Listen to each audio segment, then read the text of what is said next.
বন্ধুরা, আমার জীবনের সবচেয়ে বড় আপসেট যে আমি একটা সেলিব্রেশন করতে পারলাম না। কিরে ওরে ভাই, কত রাত, কয়টা বাজে?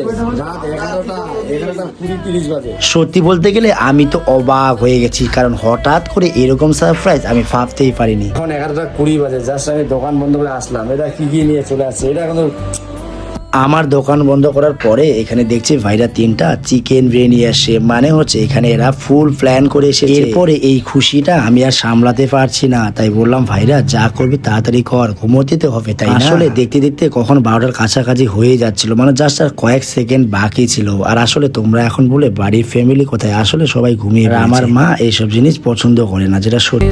हर बात तेरी वो किस्से मुस्कुराने के साथ तेरा हर बात तेरी वो किस्से অভয় ভাই আর দীপু ভাইয়ের এত সুন্দর surprise, I am very happy, কারণ এই খুশিটা আমার সারা জীবন মনে থাকবে। এছাড়া তোমরা যারা সারাদিন আমাকে উইশ করেছো, তাই তোমাদের সবাইকে অনেক অনেক ভিডিও শেষে আমার কিছু সংখ্যক বন্ধুদের আমি বলতে চাই, চলো বন্ধু আজকা পার্টি মেরি তরফ সে, মানে হচ্ছে আমি যদি আজকে বিরিয়ানি, মাছ, মাংস, রুটি আর টনিক খাওয়াতাম তাহলে বাড়িতে বাজার লেগে যেত।